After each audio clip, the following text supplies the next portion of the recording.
Om Sadashiva Samarambam Shankaracharya Madhyamam Asmadacharya Paryantam Vande Guru Paramparam Ishvaro Guratmeti Murti Beda Vibhagne Vyomavda Vyaptadehaya Dakshinamurtaye Namaha Sarva Vedanta Siddhanta Gocharam Tamagocharam Govindam Paramanandam Satguru Pranatosh Maha Om Shanti Shanti Shanti Ri. Esse é mais um encontro sobre o Mundaka Upanishad conforme Swami Paramarthananda. No último encontro, devido à pergunta do estudante, como é que o professor respondeu, né? Na verdade, o professor ainda não respondeu, mas a pergunta do estudante é uma pergunta que mostra uma grande qualificação, né, do futuro Rishi Shaunaka, né? Ele pergunta o que é aquilo que, uma vez conhecido, torna tudo demais conhecido. E essa pergunta aparentemente inusitada, ela precisa ser enquadrada em um contexto. Shankaracharya, nos seus comentários, ele diz o seguinte: isso é possível sob uma determinada condição. E qual é essa condição? É quando o Vedanta estabelece a relação entre a causa e o efeito, né? Então, com base nisso, a gente está tirando várias conclusões sobre essa relação de causa e efeito. Essa relação era bastante explorada em alguns modelos do Vedanta, como o ouro e os ornamentos, a argila e o barro em relação aos potes, os utensílios feitos disso, e algumas outras analogias. Então, quais são as características que a gente viu, as características mais importantes quando a gente avaliou o exemplo do ouro e dos ornamentos no encontro passado? A primeira coisa é fundamental, veja, essa é uma das bases aqui. Esse punhado de ouro, ele é apenas uma única causa, e dele eu derivo vários efeitos, né? Então ele botou duas palavras aqui em sânscrito, ekam e anekam, né? Ekam é aquele que é único, e anekam é o múltiplo, o variado. Então, aqui a gente tem algo único dando como consequência vários, tá? Qual é a segunda característica? Que a substância, a essência, a consistência única dessa relação se deve à causa, o karanam, né? Então, na analogia do ouro, a gente pode pensar assim no peso.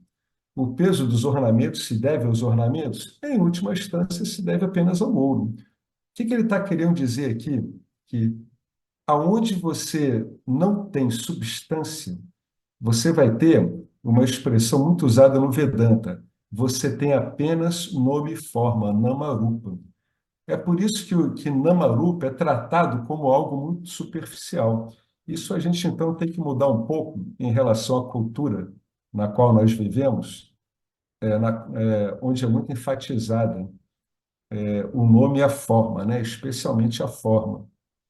Já por essa abordagem, não. Onde você vê apenas nome e forma, quer dizer que está destituído de substância, né? Agora, veja bem o impacto disso.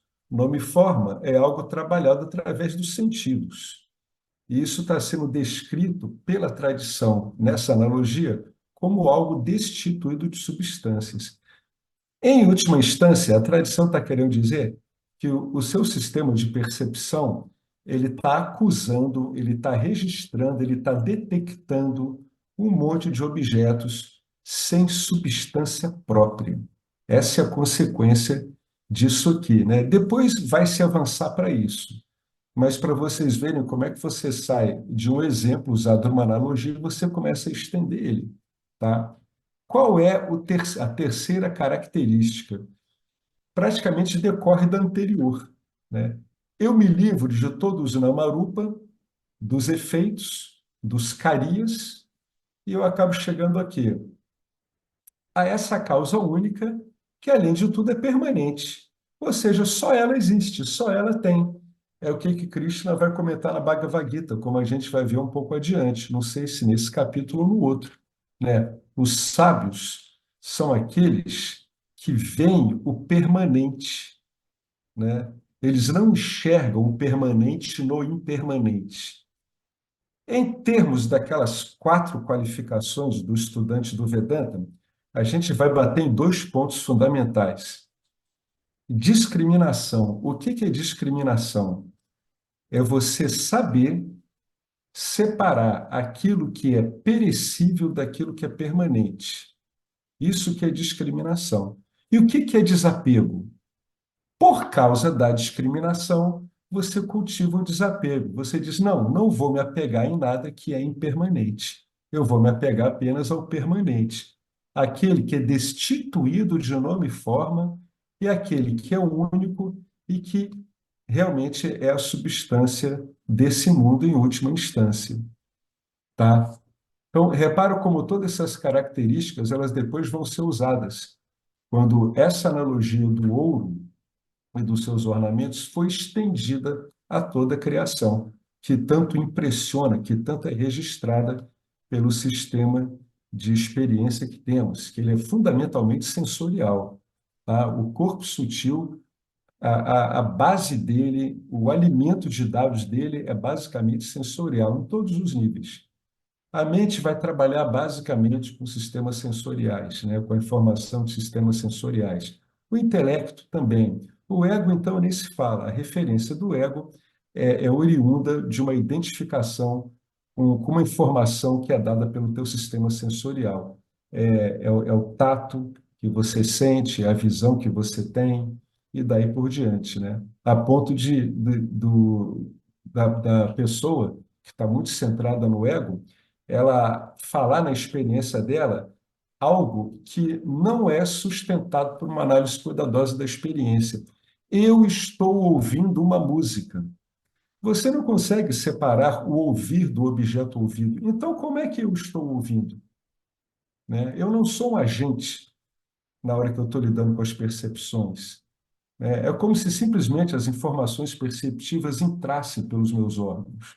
Tá? Não é que eu esteja ouvindo, é que ocorre o ouvir, ocorre o ver, ocorre o provar, né? Ocorre o tatear, mas essa função egóica ela é um registro de identificação tão forte que ela acaba trazendo para si até mesmo uma experiência dessa que você demonstra com facilidade que não tem como você dizer isso. Eu estou ouvindo. Se é você que está ouvindo, você poderia selecionar o que está ouvindo e a gente consegue fazer isso? Não, né? A gente não consegue fazer isso. Então, essa terceira característica, né? O Karanam, a causa, além de ser único e ser a substância, ele é permanente, né?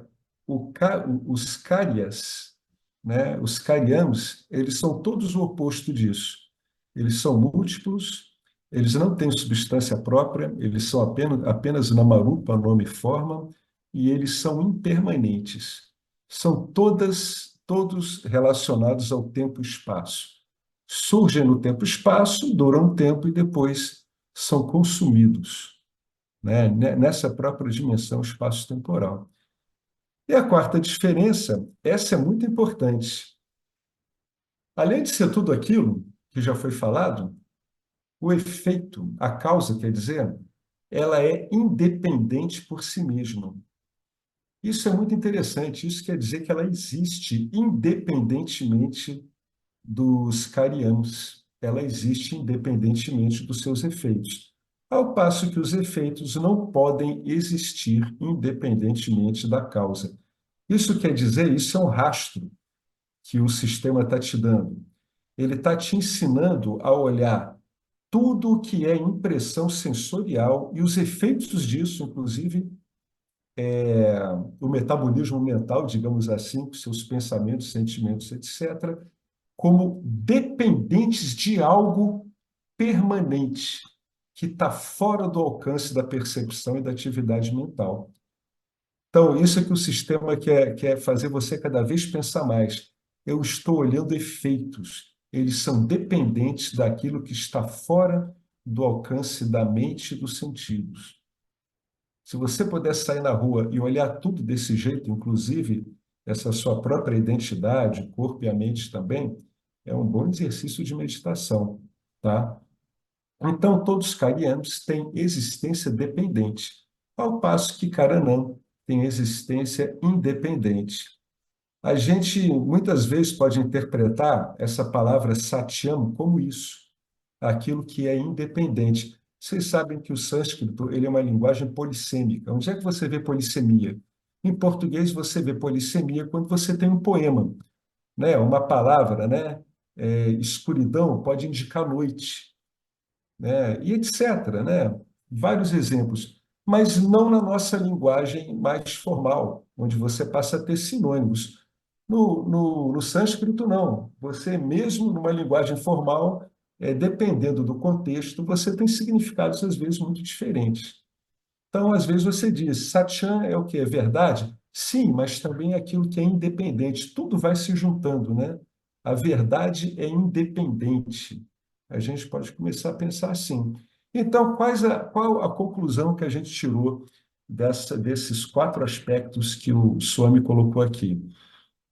O Karana, a causa, ele é único, ele é essencial, ele é substância, ele é essência, ele é permanente e ele é independente, né? O Karyan já são muitos múltiplos, insubstanciais, são apenas nome e forma, são impermanentes e são dependentes. A pessoa diz assim: isso se aplica a toda a fenomenologia? Sim, claro. Ah, e o pensamento e o sentimento, etc., essas impressões mentais, os vritis, né? Eles também são insubstanciais? Sim, né? Sim, também são. São impermanentes? Também, né? Aí por isso que vem aquela pergunta, quer dizer, aquela colocação. Afinal de contas, se eles são assim, como é que eu sei deles? Porque você, que é o próprio Brahman, está tornando possível que esses namarupa mentais apareçam, né? Que esses nomes e formas mentais, né? Sentimentos, pensamentos, impressões, intuições apareçam. Você é aquele que viabiliza tudo isso. Mas a operação disso não torna você dependente dos fenômenos, porque isso tudo ocorre devido às três gunas, né? Opera tanto a nível sutil como físico. Então, repara como todo exemplo dado do ouro e dos ornamentos, ele vai te remetendo a várias dicas, né, de meditações, de contemplações que você pode fazer no seu dia a dia, né? Você pode sempre sair na rua desse jeito. Eu te garanto que você vai ter uma experiência muito menos obstaculizada pelas suas vásculas vinculativas do que ela tem sido até recentemente. Você vai olhar as coisas de um modo mais impessoal, né? Então, a gente deu um pulinho aqui e aí veio a pergunta do Swami, ele dizendo assim: como pode, então, Shaunaka, o estudante, pedir ao professor, ao seu guru, o conhecimento de tudo estudando uma coisa?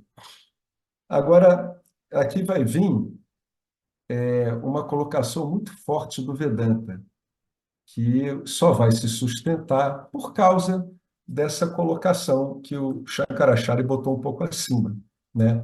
Sim, isso é possível mediante uma certa condição. E a gente agora está vendo que condição é essa, é a relação entre a única causa e seus efeitos. Como é que a gente começa a lidar com isso? Usando analogia. Agora, o próximo passo vai ser fazer uma extensão disso a tudo. Então, agora a gente chega onde paramos no último encontro. Prossegue o Swami. Uma vez que você conheça o Karanam, quem? Você mesmo. O Vedanta é sobre você, nunca esqueça disso. Você terá essencialmente compreendido tudo. Porque tudo não é nada. Mas é o quê? Somente aquele Karanam com diferentes Namirupa, ou Vesham, ou as vestimentas. Por isso que tem textos místicos que dizem assim: esse mundo são as vestes do Senhor. O texto místico só esquece de dizer o seguinte: e quem é o Senhor? Você poderia te dar um bom nó na cabeça e te estimular a correr atrás da explicação disso. Mas, infelizmente, a maior parte dos textos místicos param nessa visão dual, né? Então, realmente, esse mundo é as vestes do Senhor, né? Você é a veste de você mesmo. Está aparecendo desse jeito aí, com essa forma, nesse determinado ponto do espaço-tempo, né? Então, veja, o efeito, né, a causa, quer dizer, Karanam, em diferentes vestes, é o quê? É o próprio efeito. A causa em suas diferentes vestes, ou seja, aparecendo como vários Namarupa, é o quê? São os efeitos. Os efeitos são múltiplos. Assim, ele cita uma frase aqui em sânscrito, porque a gente pode traduzir livremente como: o conhecimento da causa torna conhecido todo o efeito. Pronto. Agora, então, você pode saber de tudo sabendo uma coisa só, né? Por quê? Porque não tem outro efeito que não seja a própria causa. Não há outro Karyam além do único Karanam. Então, agora preencheu a condição ali que Shankaracharya tinha colocado anteriormente.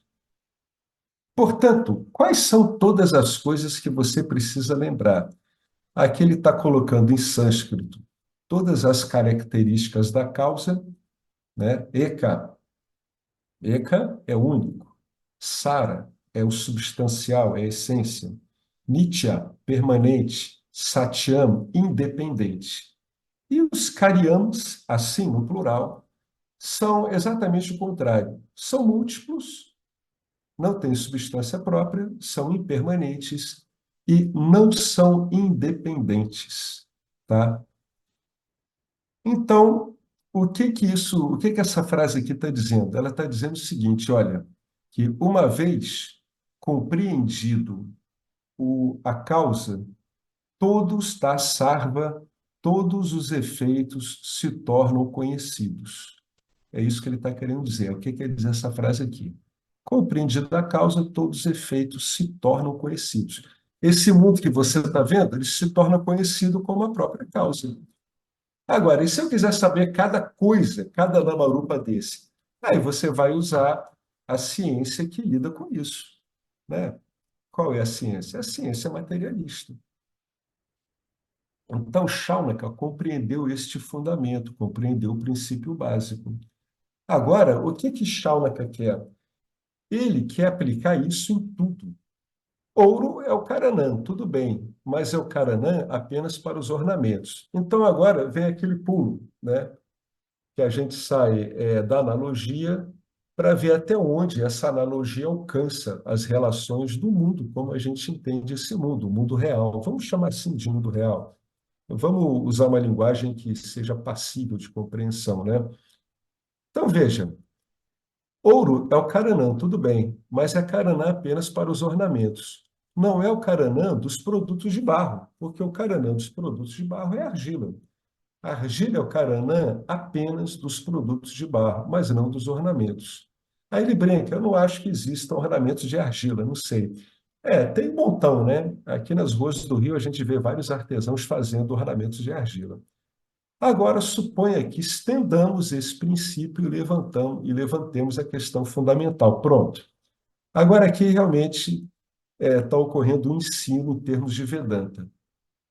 Tá? Antes ele usou só uma analogia, agora a questão é estender isso aqui. Toda a criação originou-se em algum momento, né? Porque todos os cientistas estão falando sobre a criação. É um foco aqui da nossa ciência. A cosmologia moderna está falando também sobre o quê? Um Big Bang que aconteceu. Aqui eles chutaram um pouco a data, ficou demais, tá?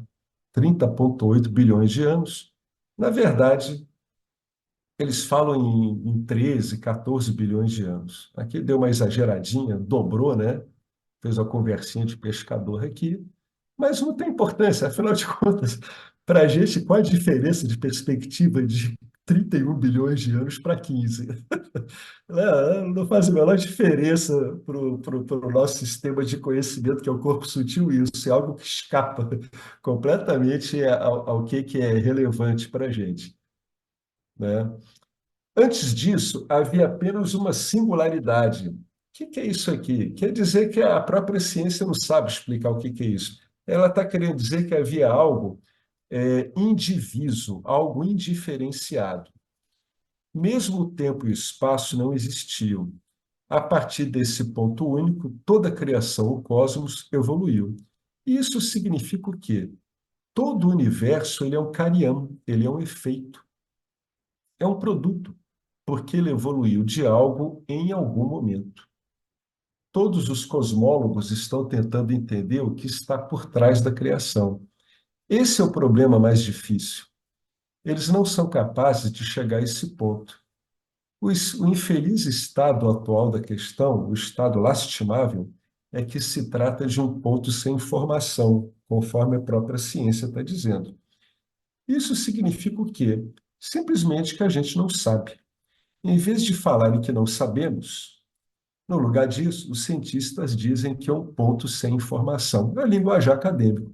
É que nem quando a gente fala de países em desenvolvimento. O que isso quer dizer? É um país subdesenvolvido ou não desenvolvido, né? O ser humano adora esses eufemismos que, em última instância, não servem para nada, né? Basicamente, é só um modo de você falar algo desagradável de um modo bonito. Hoje em dia, o mundo está cheio desse tipo de linguagem, uma linguagem completamente inútil. Não adianta para nada isso. Tá? A gente vê esse discurso para tudo que é lado. Dourar uma pílula insuportavelmente ruim. É isso que é esse tipo de discurso. É melhor dizer, né, país subdesenvolvido, não desenvolvido, é melhor dizer que não sabe mesmo.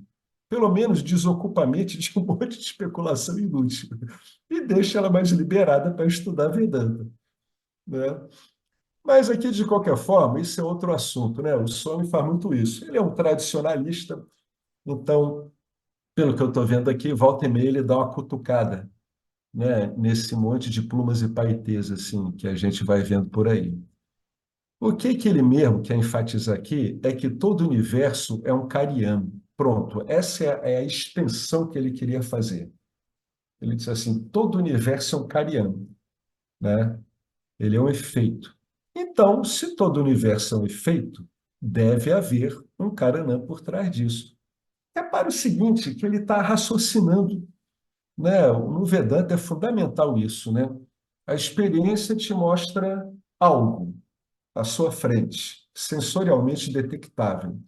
Ele usou uma analogia, né, dentre esse mundo manifesto, onde você vê efeitos e você vê o que tem causa.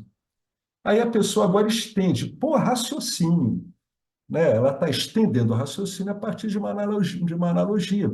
Isso é uma figura de raciocínio válida, é uma figura de razão válida, né?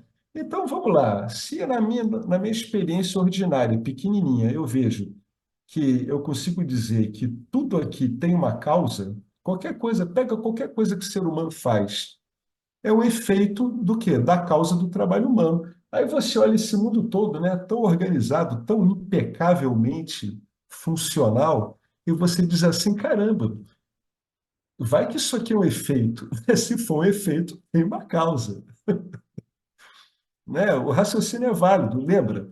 O Vedanta lida com a escritura, ele lida com a experiência e com o raciocínio. Ele está mostrando na sua experiência que a conjetura, na verdade, não é uma conjetura, que a orientação dada pela escritura, ela está indicando algo real, que você tem que levar muito a sério. Se esse mundo todo é um efeito, então tem uma causa, né? Porque do nada, o que pode ser criado? Do nada, apenas nada pode ser criado, uma vez que a matéria nunca pode ser criada ou destruída.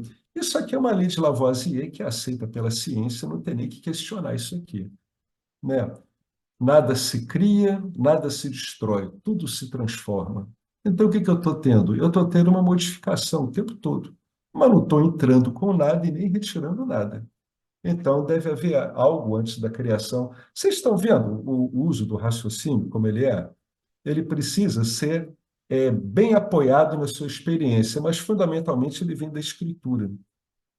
Chamaremos isso, esse algo antes da criação, do Sarva Karanam. O que é isso? É a causa de tudo. O universo inteiro que nomearemos como Sarvam. O que é esse Sarvam? É o universo todo. Tudo é a criação. E isso vai incluir o quê? Inclui o tempo e o espaço. Aí agora vai incluir todos os elementos básicos, né? Aqui está aqui estão as palavras em sânscrito para espaço, ar, fogo, água, terra e todos esses 14 reinos de existência, né? Que o Vedanta fala, os 14 lokas, a sabedoria védica, aliás, é que fala isso, né? Todos os nossos corpos, todas as nossas mentes, todos os nossos pensamentos, todas as nossas emoções, tudo isso é efeito, tudo isso é efeito, né? Todo este cosmos ou universo deve ter um karanam, deve ter uma causa. Qual será a natureza? Agora ele começa com a pergunta que interessa aqui. Qual será a natureza dessa causa, né? Aí ele diz assim: a natureza é esses quatro que a gente viu lá em cima. Esta causa, ela deve ser única, esta causa deve ser a verdade por trás de todo o universo, deve ser a essência, a substância, que ele chamou de saram, deve ser o conteúdo de todo o universo, né? A substância. Repara isso, né? Ela é substância, tá? Ela, no fundo, aí vem aquela analogia da aranha com a teia que vai aparecer nesse mundo da Upanishad, né? Que a aranha, ela constrói a teia a partir dela mesma. Então, ela é a causa material desse universo também. Tá? Por isso que ele está dizendo aqui, né? O saram deve ser a substância, deve ser o fundamento último. Deve ser também permanente, ou seja, deveria estar lá antes do Big Bang, já existia antes, existe agora, e mesmo que a criação se dissolva, isso continuará, o que significa que deve ser Nityam, e para isso ocorrer, também deve ser a quarta e importante natureza, Satyam, independente. É a causa independente, a causa de tudo, né?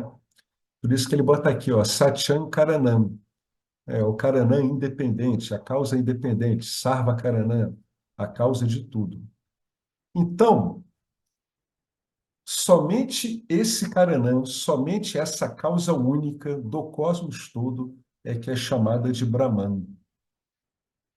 E em cada Upanishad são usados diferentes nomes para Brahman, né? Isso é para a pessoa não se enrolar quando ela vai lendo isso tudo. No mundo da Upanishad, Brahman é chamado de Aksharam. Aksharam Vidya, o conhecimento de Aksharam. Aksharam Vidya é Brahman Vidya, a mesma coisa. No Chandogya Upanishad, capítulo 7, é chamado de Brahma. No Taittiriya Upanishad, segundo capítulo, é chamado de Brahman. No Aitareya Upanishad é chamado Atman. Assim, esses nomes todos, tá? A pessoa está lendo e não se complicar. Atma, Brahma, né? Brahma, na verdade, né? Atma, Brahma, Bhuma, Aksharan, Brahman, todos são sinônimos referentes a isso aqui, que ele agora vai chamar aqui de Karanavastu. É tudo referente a essa causa única, substancial, permanente e independente. Outra palavra usada é vastu, mas a palavra vastu não quero usar com muita frequência, porque você vai escrever em inglês alguém vai perguntar: seu amigo conhece vastu? Tá? É diferente, vastu de vasto. Vastu tem a ver com arquitetura. Então, ele brinca aqui dizendo: as pessoas vão dizer, some, vou construir uma casa, eu construo a esquerda ou a direita. Ele está dizendo: não é nada disso. Não estou lidando com o conhecimento de arquitetura. Eu estou lidando com o conhecimento desse vastu, né? Aqui, eu botei aqui no rodapé uma discussão sobre essa palavra. onde tem um debate aqui, e realmente eles dizem que vastu, além de tudo, é uma palavra tão polissêmica que é melhor evitar mesmo, né? Mas quem quiser pode dar uma consultada. Então, ele não está lidando com esse conhecimento aqui de arquitetura, ele está lidando com esse vastu, né? Que seria um equivalente, tá? Em termos de significado, a todos esses outros sinônimos, nomes que a gente dá para esse Karanam, tá? Então, ele está dizendo assim, Vastu, Aksharam, Brahma, Brahman, esse Bhuma, Aksharam, Atma, são todos o único e o mesmo, tá? Vê que os Upanishads falam, é o único sem um segundo, tá? É aquele sem um segundo. O que que ele está querendo dizer? Em resumo, só tem ele como causa, não há nada além dele. É o único. É isso que estão querendo dizer. Em todas as escrituras religiosas, essa causa única, essencial, substancial, permanente e independente é chamado Bhagawan. Bhagawan é na literatura mais devocional, né? Na literatura religiosa, ele está falando nos livros da sabedoria védica, né? Na literatura religiosa, na literatura purânica, que faz parte dos Vedas, na literatura Bhakti devocional, em vez de usar o termo Brahman ou Brahma, usamos a palavra Bhagavan, Ishvara, etc. Logo, qual é a definição de Bhagavan? É a mesma coisa, tá vendo? É a definição de Bhagavan, é a causa única Brahman, é essa única causa que tem todas essas características que a gente viu, que nunca é bom deixar de repetir. Único, substancial, essencial, permanente e independente. Portanto, depois da aula de hoje, se alguém perguntar, existe um Bhagavan, qual deveria ser a sua resposta? Você não deveria dizer que Bhagavan existe. Você deveria dizer o quê? Que só existe Bhagavan, já que tudo é o quê? Com o ornamento de ouro em mãos, se uma pessoa fizer a pergunta, existe ouro? A pulseira existe, a corrente eu vejo aqui, o anel também. Então, eu aceito estes, corrente, anel e pulseira. Mas, né, em termos de analogia, existe ouro? Se alguém perguntar, você deve responder em dois níveis. Primeiro, você deveria dizer que o ouro existe. Sim, existe o ouro, né? A pessoa está te mostrando esse monte de ornamentos. Eu estou vendo aqui um monte de nome forma. Existe ouro? Você diz sim, são feitos de ouro, existe ouro. Em seguida, você vai dizer, e isso é muito importante, que, na verdade, só existe o ouro. A Swami Dayananda falava muito isso. A resposta certa é: existe um Deus? Existe Deus? Não, a resposta certa é: só há Deus. Não é uma questão de se existe ou não, é que só tem isso mesmo. Por quê? Porque é uma causa única. Então, na verdade, voltando à analogia do ouro e dos ornamentos, não existem ornamentos. Na verdade, não, na verdade só tem ouro. Tanto que eu posso dissolver os ornamentos, mas não posso dissolver ouro, né? Da mesma forma, se alguém perguntar, existe Bhagavan? A primeira resposta é, Bhagavan existe, e a segunda é, só há Bhagavan. É isso, e só isso, que vamos descobrir através de todas essas Upanishads. Se só há Bhagavan, você é o quê? Aí entra naquela coisa, as religiões duais são muito loucas, porque, desculpe o comentário, porque ela diz assim, Deus é onipresente, onisciente, onipotente. Ah, mas eu estou aqui, Deus está lá. Então você é o quê? Né? E o que é você, então? Né? Por que você está se retirando disso? Né? O ego humano ele tem uma posição tão autocentrada que ele consegue fazer esse absurdo lógico, né? Ele começa, bota numa escritura que o Deus é onipotente, onisciente, onipresente, e depois ele trata isso dualmente, como se ele existisse. Não é que Deus não exista, Deus existe. Mas se eu, como eu estou me vendo, eu existo? Não, não. Você, como está se vendo, é uma falácia. É isso que o Vedanta vai explorar ao máximo, né? Ele vai provar que a sua colocação é completamente absurda, ela não faz sentido nenhum. E não faz mesmo. Aí a pessoa vai dizer assim, Puxa, como é que eu vou lidar com isso? Saber que só tem Deus, eu sou Deus também. Bom, isso é outro assunto. Isso é outro assunto. Isso aí pode complicar a pessoa demais, ou não, se ela for bem orientada, né? Mas isso pode criar todo tipo de problemas. A pessoa, quando ela entra nesse aspecto, ela pode criar imagens muito ignorantes. Ela pode dizer assim: eu sou iluminado. Não, não, não tem eu. É isso que o pessoal da Pontade Direta está dizendo. Eles falam no final do Vedanta, né? Não, não tem eu. É errado dizer eu sou iluminado. Só há iluminação, só há ser. O que que aconteceu é que você se deu conta disso, que só há ser, só há iluminação. Então, eu sou iluminado? Não. Isso é uma sobreposição clássica, né, de Nietzsche e Sartre. Eu, eu especificamente sou iluminado, e à minha volta eu vejo um monte de boçais ignorantes que não conseguem compreender a natureza deles. Isso é o suprassumo do desvio que um problema de compreensão, devido a essa constatação, pode acarretar, né? A gente conhece, né? O James ele chama isso da iluminite, é a doença da iluminação, né? É a inflamação disso, é quando isso não é bem digerido, gera iluminite, gera uma espécie de inflamação, que depois pode virar uma infecção e acabar destruindo completamente todo esse belo percurso que a pessoa fez até entender que só tem Deus, né? Mas aí ela acaba estranhamente dizendo que ela é Deus. Tem que ter muito cuidado com isso, né? Se Bhagavan é tudo isso aqui, que a gente já viu várias vezes, eu não vou mais ficar repetindo, quais deveriam ser as quatro características do mundo? Isso devemos entender claramente. Por quê? Porque entender isso claramente vai fazer com que a sua função de intelecto do seu corpo sutil, que é Budi, que é aquele responsável por tomar decisões, por criar discriminações e discernimentos, comece a operar do modo vedântico.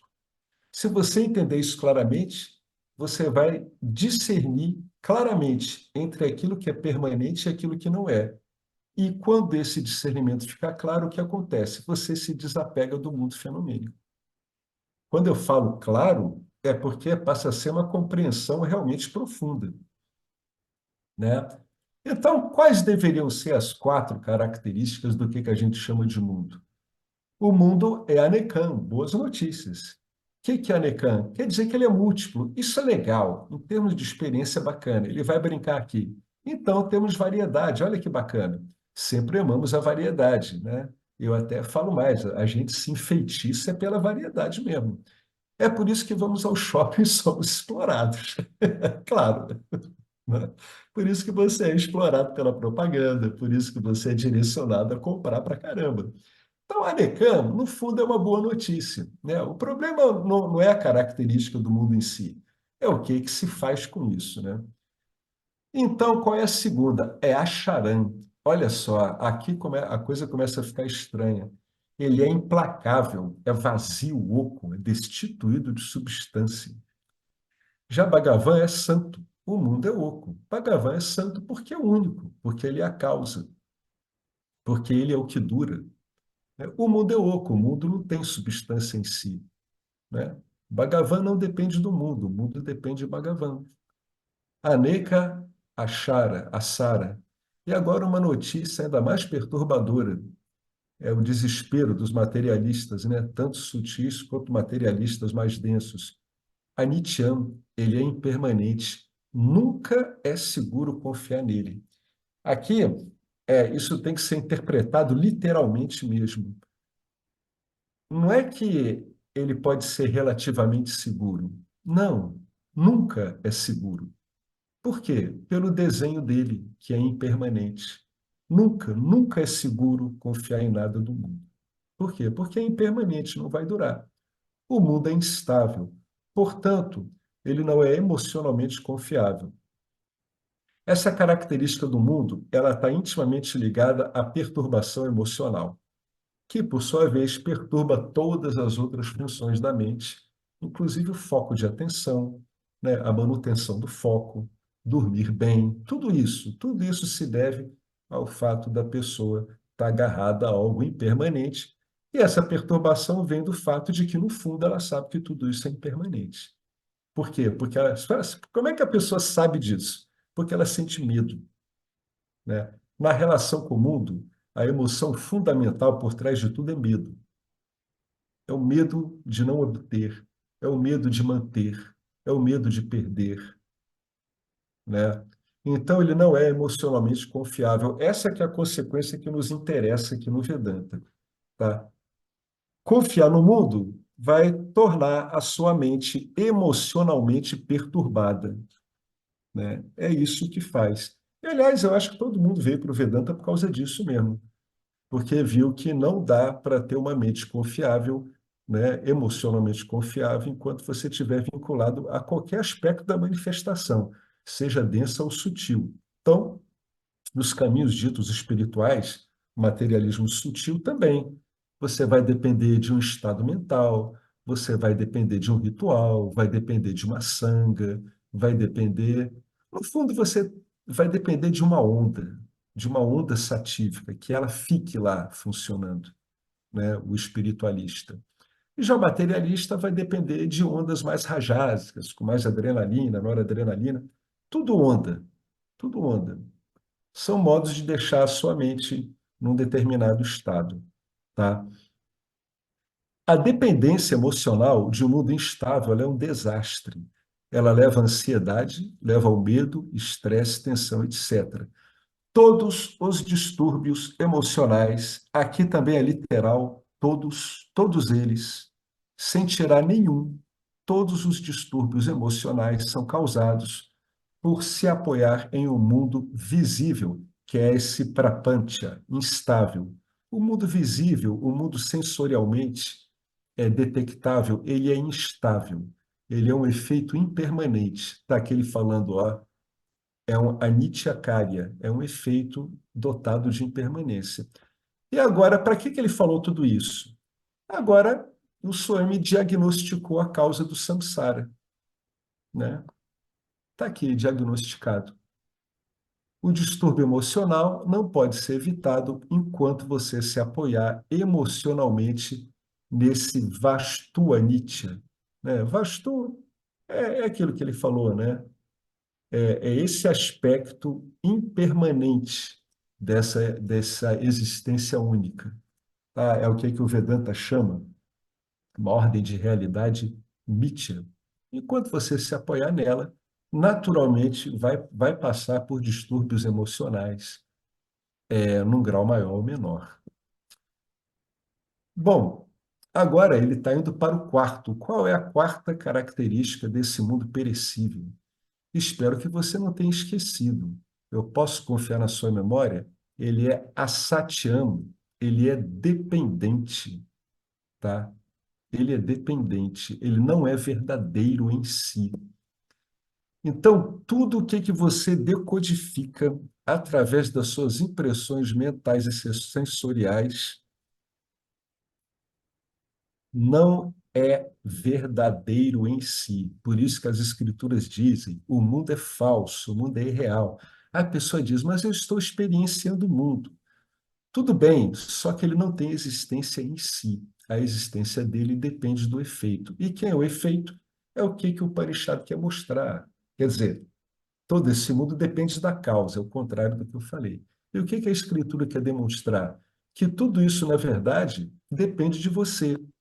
Então, por que você vai se desesperar com alguma coisa?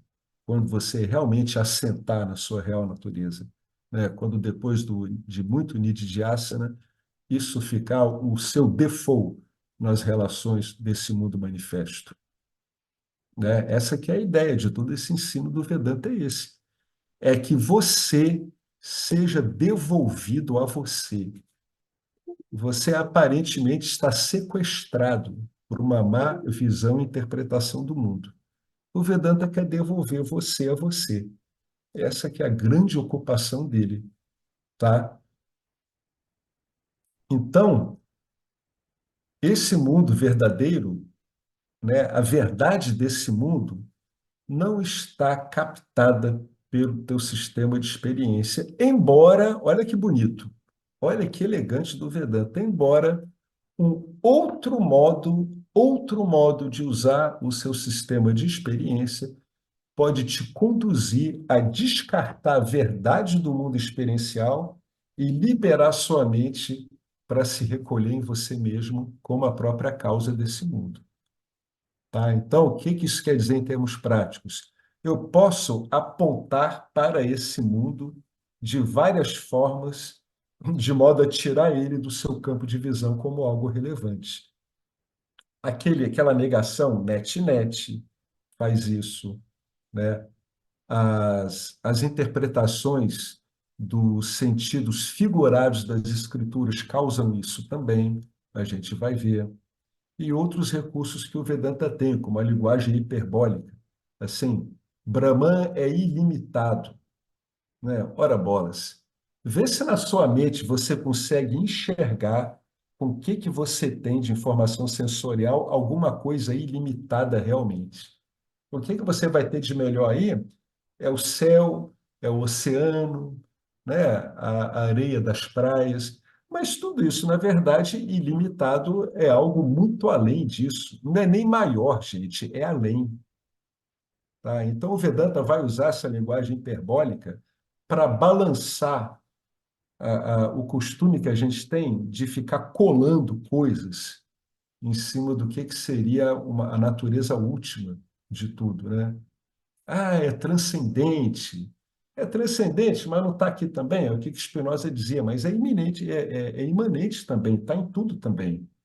Né? Então você começa a quebrar esse tipo de vínculo que a gente faz com os sentidos. Tudo isso aqui é para desvincular você da sua confiança nos sentidos e nas informações mentais oriundas disso e fazer com que você use a sua informação experiencial de um modo proveitoso. Como é que o Vedanta faz isso? Ele dá milhões de modos através dos quais você vai reinterpretar a sua experiência ordinária. Né? É o que ele vai fazer o tempo todo. Ele vai interpretar corretamente a sua experiência ordinária. É que nem a pessoa que ela disse que a Terra é plana. É, tem muita gente que fala isso. Aí você diz assim, meu amigo, pega um binóculo e fica vendo, ele vai te dar um recurso, pega um binóculo e fica vendo o navio. Você vai ver que uma hora o navio, ainda no campo visual do binóculo, ele some, né? Então você também pode, né? Se o cara tem mais dinheiro, você dá para ele um equipamento laser, para ele ver que realmente o laser indica que a Terra é curva. Então é isso que o Vedanta vai fazer, ele vai corrigir. O Vedanta vai ser equivalente quando se diz assim, ó, o sol nunca se põe, é a Terra que está girando. O sol nunca nasce, é a Terra que está girando, né? Então, eu estou ouvindo o som. Não, não, você não é um agente. Você não age. Você não age nem nas suas percepções, quanto mais no resto, cara. Quanto mais no resto. O Vedanta vai pegar a sua interpretação da sua experiência ordinária, habitual, e vai transformá-la totalmente. Tá? Ele vai mostrar, por tabela, qual é a verdade, no fundo, por trás de todo esse mundo fenomênico. Então, alguém quer fazer alguma colocação em relação ao que a gente foi falando anteriormente? Bom, já que do que se falou anteriormente ninguém está falando nada, o Swami vai continuar falando, ó. Também resumirei o que é a jornada espiritual como corolário. Vocês sabem o que é corolário? Eu não sabia, ou então tinha me esquecido. Corolário é aquilo que a gente pode deduzir, né? É estender a partir do que foi colocado antes. Então, ele vai resumir o que é a jornada espiritual, tendo como base o que ele falou anteriormente. Então, olha só. Agora ele vai falar uma coisa muito inclusiva, né? O Vedanta é muito inclusivo. Podemos dar conta de tudo com uma pergunta. O que nossas escrituras dizem é que você pode experimentar esse mundo manifesto, né, que é um efeito e que tem essas características. A Neca é múltipla, a Sara não tem substância própria, né? Ele não é a substância de si mesmo. A Nitya é impermanente e a Satya, ele não, ele é dependente, você pode experimentar esse mundo, mas não dependa emocionalmente disso.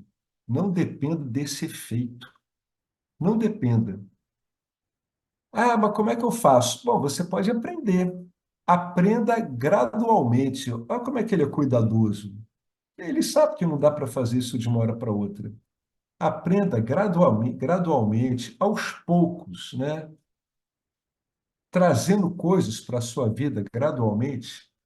Aprenda a mudar sua dependência do efeito Karyam para a causa Karanam, né? Dessa base, né? Essa palavra aqui, ela significa base, né? É proteção, abrigo. Dessa base, dessa proteção, né? Desse esteio que você está procurando aqui no efeito Karya Ashraya para Karana Ashraya, ou seja, você vai procurar sua base, né, o seu abrigo agora na causa. Então, você sai, né, de achar que o mundo é a sua causa, é a sua casa, né, é o seu abrigo, para ver que o seu abrigo, a sua casa, é o efeito. O bacana é que o Vedanta vai mostrar que o efeito é você mesmo, né? Isso é uma abordagem sábia. A expressão comum que eu uso é: saia da dependência do mundo para a dependência de Deus, que é muito mais seguro, que, aliás, é a única segurança que tem. Porque Deus tem todas essas características que a gente já viu várias vezes aqui, né? As características atemporais. Aí depois o Swami faz uma citação em Tamil. Ele faz muita citação em Tamil, porque Chennai é uma província onde esse idioma aqui, ele é o preponderante. Eu não sei o que quer dizer isso. Mas depois ele fala aqui, ó, segure o galho de tamarindo. Vocês já viram uma tamarindeira que né, produz como fruto o tamarindo? Ela é extremamente dura, né? Ela quebra pouco. É uma árvore assim muito grande, né? Com uma copa que até ela não é alta, mas é muito volumosa, né? E ela quebra pouco em relação às outras árvores. Realmente ela é muito dura. Segure o galho do tamarindo. Não faça isso com o galho de mangueira, pois vai quebrar. O mundo, esse efeito, esse prapancha, é como o galho da mangueira. E Deus é como o galho do tamarindo. Portanto, qual é a primeira etapa da jornada espiritual? Qual é a primeira etapa? Você, né, agora munido de discernimento e do consequente desapego, você vai passar da dependência do mundo para a dependência de Deus. Isso é uma etapa, tá? Etapa. É um degrau. Você sai do foco no mundo para o foco em Deus. Aí agora nós estamos aqui com um problema operacional. Qual é o problema operacional? Que a gente está acostumado a ficar ligado em nomes e formas. Aí vem a pergunta: e qual é a forma de Deus? Deus não tem como ter forma. Então, aí vai ter que usar um recurso, né? Vai ter que dar um drible. Então, para conhecer a forma de Deus, você deve fazer a seguinte pergunta, né? Onde está Deus? Onde Deus pode estar?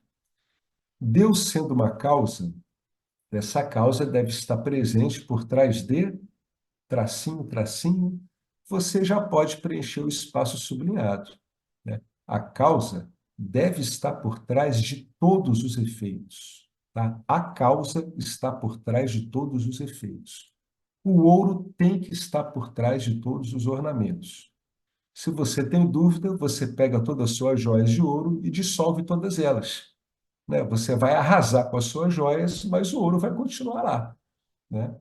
Portanto, se Deus é esse Karana Ishvara, ou seja, Ishvara, a causa, né? E diz que existe até um templo assim.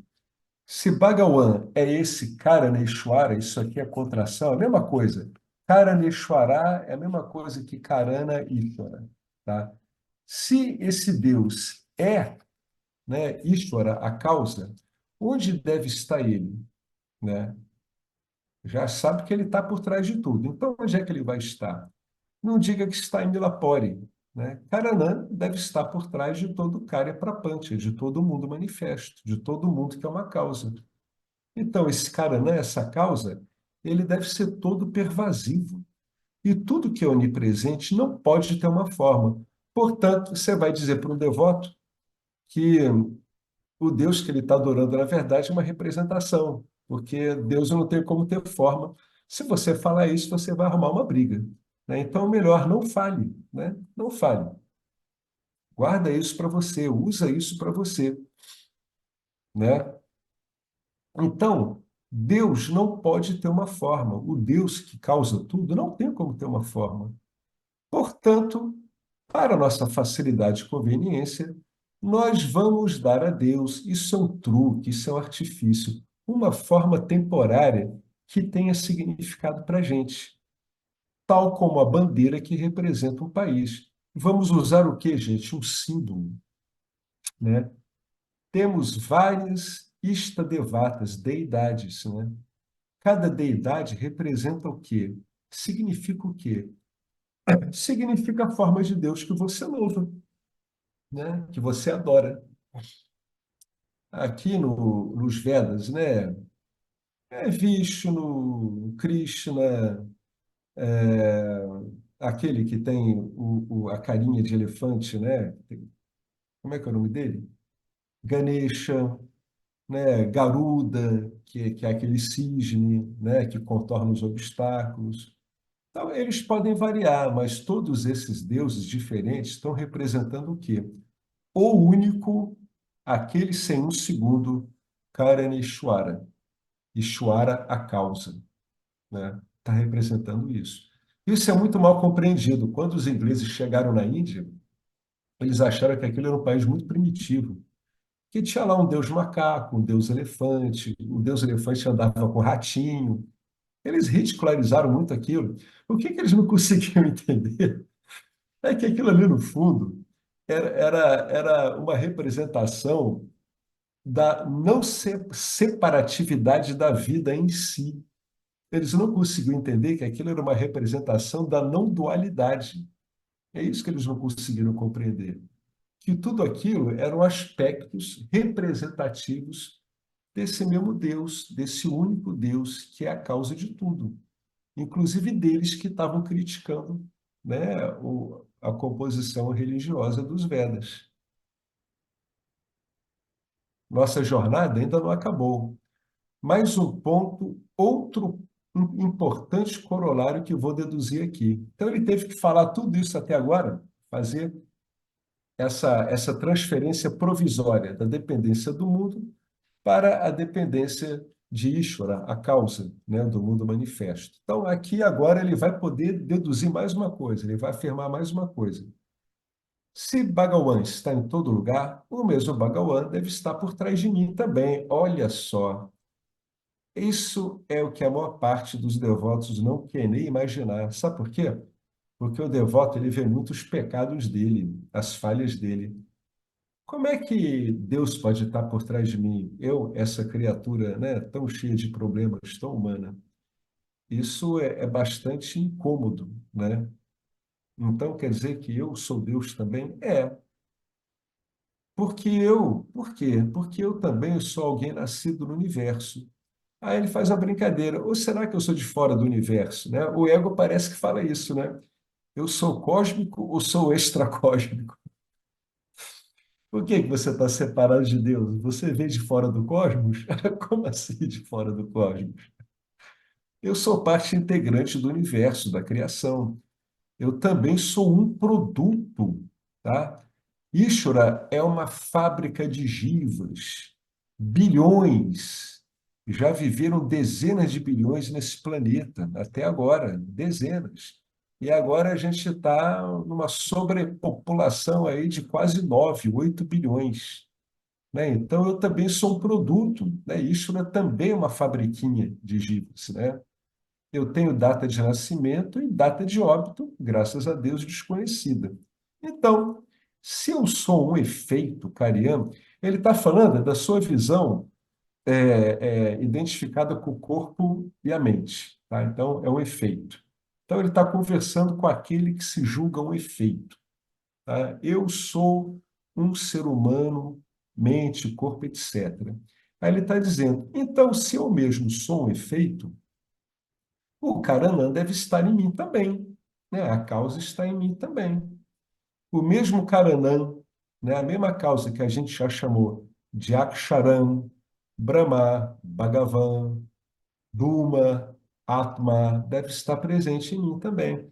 Só isso aqui já valeria uma bela de uma contemplação, né? Uma bela de uma contemplação.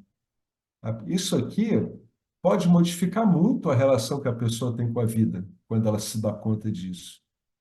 A referência dela começa a mudar aqui, né? A maior parte das vezes a pessoa fica surpresa. Quando eu me dei conta disso mesmo, eu fiquei perplexo. Eu falei, puxa, mas até que então eu tive uma vida completamente idiotizada. Sim, sim, é verdade. Uma vida completamente idiotizada, né? Aliás, vamos parar por aqui. Isso aqui está ótimo. O mesmo efeito que a gente está falando para cá, até aqui, também está em nós, ou nós estamos nele. E aí? É todo pervasivo, né? Então, eu estou nele, ou ele está em mim, ou está valendo tudo isso? Vamos ficar com isso aqui, então. Parar por aqui. Já é muita coisa.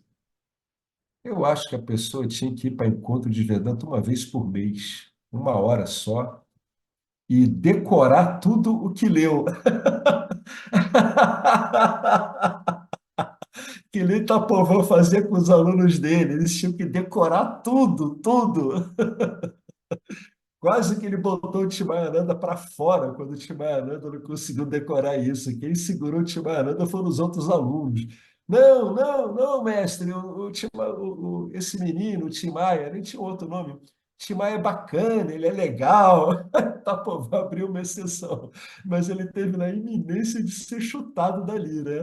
Então, eu acho que tinha que ser isso, tinha que ser um encontro desse por mês, o pessoal tinha que decorar tudo e ficar repetindo isso que nem antigamente, tom, tom, tom, tom, para ver se isso entra na cabeça dura da gente, cara. Tem que entrar, de tanto repetir, vai que entra, né? Tudo indica que sim. Então a gente para por aqui, né?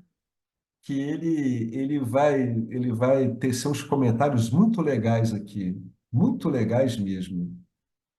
Com base em tudo que ele falou, o some vai bem aos pouquinhos, viu? Às vezes a gente vê ele repetindo um monte de coisa, parece que ele está repetindo. Na verdade, ele está nos desenganando, assim como nós nos enganamos, repetindo aos pouquinhos um monte de bobagens sobre nós mesmos ao longo de décadas, né? Então ele faz o caminho inverso, exatamente o caminho inverso. A pessoa diz assim: como é que eu me enganei? É fazendo exatamente o que ele está fazendo aqui e indo para o outro lado. Mesma coisa, igualzinho, né? Aos pouquinhos. Eu duvido, quando você era criancinha, você acreditava nessas coisas incríveis que os adultos falavam. Não tem como acreditar. Aliás, a criança, na maior parte das vezes, não entende nada. Ela vai engolindo, engolindo, engolindo, até que acaba ficando daquele jeito mesmo.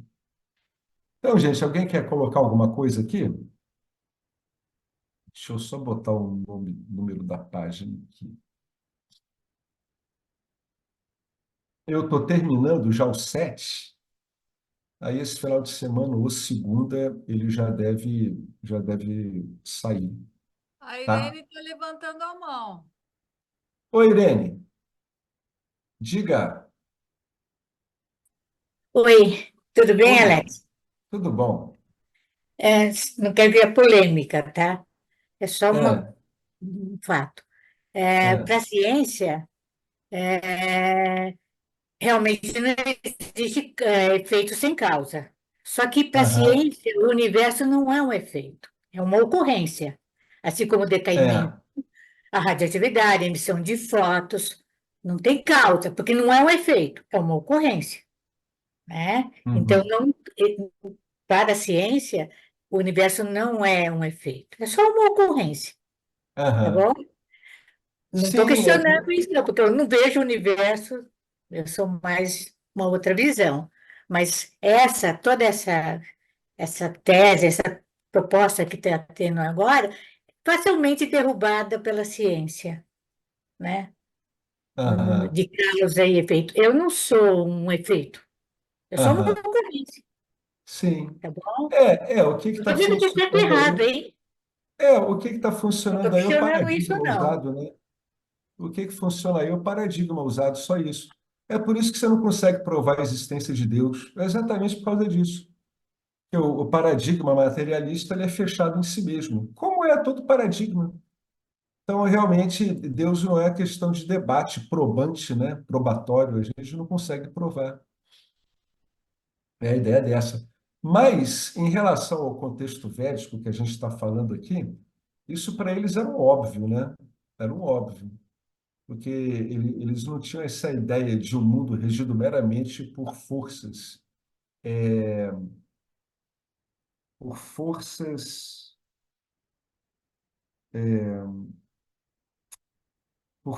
insencientes, digamos assim. Eles não tinham isso, né? Para os Vedas, tudo era senciente, era regido por senciências, né? Seriam as potestades, né? As deidades, né? Então, para essa cultura, isso não faz sentido. Mas para a nossa, que é um outro paradigma, sim. Aí tem a ver com o que você está falando. É isso mesmo. Como você vê, né? Acaba sendo uma questão de enfoque. É o modo como você foca. É isso. Tá certo, é isso também.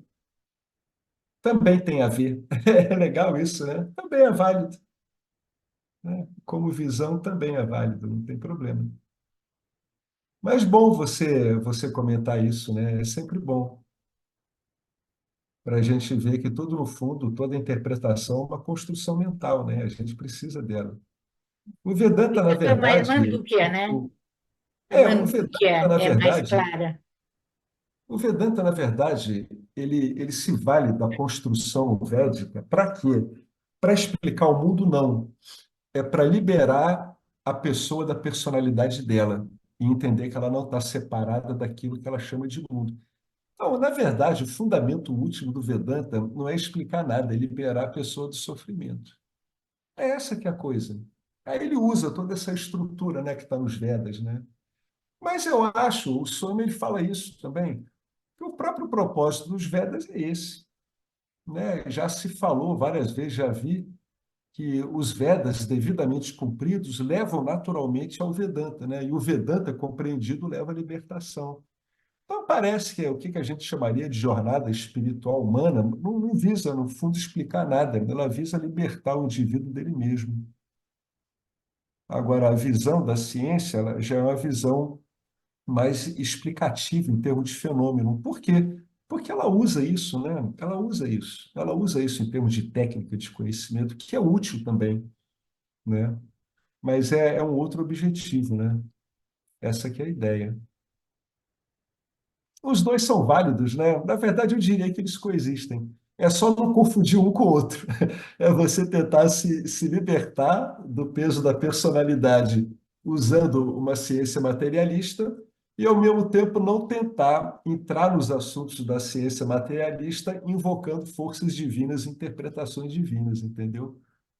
Eu não acho que a quântica seja materialista. Muito pelo contrário. Acho que a quântica é um caminho que leva à não existência da matéria, É, aparência da matéria, né? mas isso aí vai depender da interpretação, né, de quem está estudando. Depende do estudioso. Você encontra, né, físicos quânticos que defendem a abordagem materialista. Outros não, defendem outro tipo de abordagem, né? Uma abordagem de causa mesmo. Aí teria que incluir algo lá, né? O que é esse algo lá? É o tal do observador? Aí não se sabe, é consciência. Já outros já propõem algo que não é nenhum nem outro. Eu vi até o Sarvapriyananda falando isso, né? Ele viu, pô, eu vi os três expoentes da atual física quântica e o embasamento, né, último deles, né? Como é que eles estão enxergando aquilo? Os três têm visões diferentes, né? As equações são sempre as mesmas, a interpretação é que muda, né? É interessante isso, né? As equações são as mesmas, agora a visão delas muda, né? É que nem quando você pega uma integral, que ela é uma integral probabilística, que ela já aparece trabalhando no intervalo, no fenômeno, né?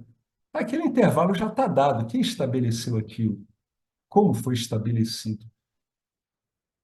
Para uma ciência que não está buscando causas e efeitos, essa pergunta nem cabe.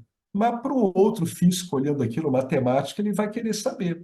Essas perguntas, Irene, elas existiam quando esses estudiosos eles eram também metafísicos, como Leibniz, que inventou o cálculo diferencial integral, ele era um metafísico, ele desenvolveu a teoria monádica, etc. Assim como Einstein também, né, fez parte dos círculos Rosa Cruz, vários outros, Isaac Newton.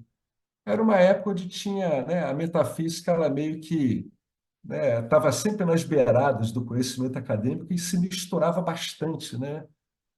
Ir para a metafísica não era uma coisa feia, era até elegante, né? Era comum os acadêmicos de várias áreas acabarem resvalando para a metafísica. A cultura da gente, por vários motivos que não cabe nem a gente comentar aqui, que são muito vastos, acabou tentando varrer a metafísica para baixo do tapete, né? Por isso que dá. Mas é interessante porque dá um monte de viés, né? De observação. É legal a gente ver esses vieses, né? Como eles funcionam. É legal, boa sua intervenção. É conveniente, às vezes a pessoa vai falar uma coisa dessa. E eu também aproveito isso para reafirmar aquilo que a gente falou anteriormente, né? O objetivo último de qualquer caminho espiritual não é exatamente explicar o mundo, né? É elevar, né, a alma humana além do mundo, porque a dependência do mundo em qualquer cultura é registrado em qualquer época que você vai ler como sofrimento, né? Como algo que dá muito trabalho. Então, essa que é a meta, né? Tudo tem seu lugar, né? A gente só não pode tentar extrair, sei lá, uma revoada de hipopótamos do fundo do oceano. Isso não vai dar certo. Não existe revoada de hipopótamos, e muito menos não tem revoada nenhuma no fundo do oceano. Só não pode misturar essas coisas, né? O mundo ele tem a ordem dele, né? Então ele indica que tudo tem seu lugar, né? Tudo trabalha direitinho. Mas muito bom, gostei muito. Obrigado aí pela sua colocação, cara, é muito pertinente. Você estudou física, né?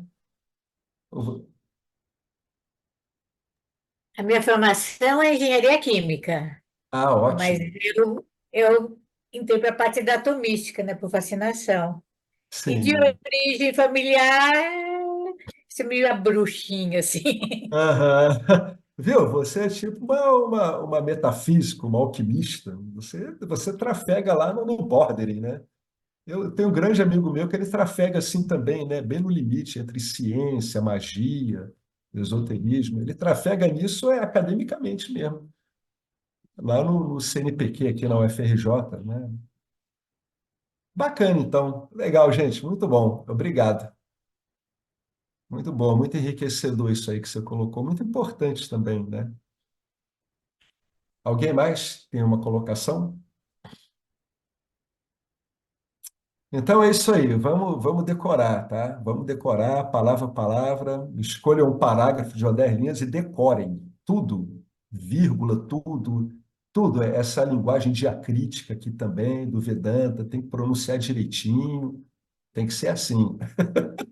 Brincadeira aí. Então, até a próxima, pessoal. Tá, a gente continua desse trecho aqui, tá bom? Valeu, então. Om Purnamada Purnamida Purnat Purnamudachyate Purnasya Purnamadaya Purnameva Vasishyate Om Shanti Shanti Shanti. Gratidão a Karaneshwara. Acabamos de descobrir mais um nome para ele, né? Gratidão ao Vedanta, gratidão ao primeiro Dakshinamurti, a toda essa linhagem aí, que está passando esse conhecimento precioso já há tanto tempo. E uma gratidão que sempre deixo especial, eu sei que ele não gostaria, mas eu vou começar a deixar para o grande decodificador do Vedanta, né? Swami Shankaracharya, fundamental, né? Ele que arrumou isso tudo de um modo que possa ser ensinado com alcance maior mesmo. Não é à toa que ele saiu pela Índia toda, né? Fundando tanta coisa. Na sua curta vida, ele fez uma coisa impressionante aqui. Tá, joia, gente. Até a próxima.